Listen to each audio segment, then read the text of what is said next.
Pwede ba natin unahin, totoo ba, Sir Raffy, Idol Raffy, na 50 million na kinikita mo sa YouTube? 50 million. Parang trending yun, ha? Nakaka-insulto naman yan. Di ba ginawa 100 million? Ay, grabe yung ba yun? Wala po yun, walang katotohanan po yun. Actually, napanood ko rin yun. Estimate lamang po yun na pwedeng mangyari at pwedeng hindi mangyari. So, Nagulat ka ba na ito yung instant star, #1 trending ng Oo nga. YouTube community? yung sa trending, thank you. Pero yung sa income, baka mamaya mag-habulin ako ng biyaya.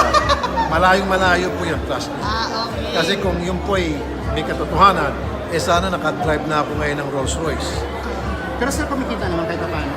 Kahit pa paano, pantawid gutom, pwede. Pantulong din. Pantulong paminsan-minsan sa mga nangangailangan, pwede. Idol, ikwento lang natin, totoo ba na pinapainom mo daw ng milk tea lahat na nakapila? I'm sorry? Yung pinapainom mo ng milk tea, yung daan-daang nakapila dyan sa tapat? Yes, paminsan-minsan yung mga nakakapasok talagang pinapalunch ko. Tapos every now and then, pinapainom ko ng milk tea, pinibigyan ko ng merienda. So, minsan-minsan yon. Pero yung mga nakakapasok at na-interview namin, automatic talagang pre-lunch. Sir, ano yung masasabi mo na ikaw yung pinakasikat, pinaka-low profile sa mga team? Ayan! Yan tayo! Talaga ni Arnie. Grabe Friend kayo! ko. Pinip mo ba? Ganon din mga kapatid ko, kaya lang ako lang siguro ang medyo napapansin sapagkat maraming mga complaint ang pupunta sa action center natin. Idol, yun nga, dadagdagan ko lang yung tanong ni low Arnel profile. na, yung pagka-low profile mo raw, Parang wala kang kaaway. Kasi nagko-concentrate ako dun sa public service. So hindi ko hinahaluan ng mga komentary, walang halong politika. Unlike sa mga kapatid ko, jack of all sila eh.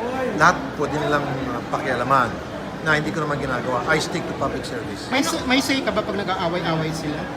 Hindi. May kanya-kanya kaming buhay. So walang pakialamanan. Pinapabayaan ko lang sila kung anong ginagawa nila. In the same way, pinapabayaan din nila kung anong ginagawa ko. Sir, tatakbo ka ng senador sa 2022. Malabong mangyari yun. Happy ako where I am. So, bato ko ng bato at pupukpok sa ulo. At meron kang access, di ba? Axia, yes. Mga kaibigan natin yung nandun ngayon. Gano'n ka ka-active sa Axis, Idol? Well, every now and then, ako'y nagbibigay ng payo sa kanila just because alam ko halos lahat ng problema ng bayan. So, pinipid ko sa kanila through the Action Center kung ano yung mga problema pwede nilang gawan ng batas para mabigyan solusyon. So sa ngayon, happy ka dito sa maraming mong programa sa... I'm very, very happy. TV5 is very generous at 1PH. So, wala na akong hanapin pa. Maganda yung compensation package. At maayos naman yung touring sa akin. Lahat ng gusto ko para sa Action Center, para sa mga complaint ko, binibigay. So, bakit pa ko alis? Kailan ka nagulat, Idol, na lumaki to ng ganito? Kasi ginagawa mo ito matagal na eh. Pero parang iba yung magnitude niya ngayon na kahit sino sa FB pinapanood siya. Diba?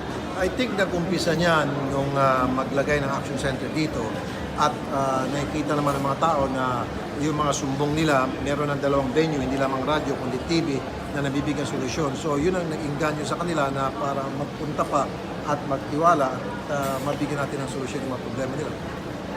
Thank you. Thank you. Okay na po. Thank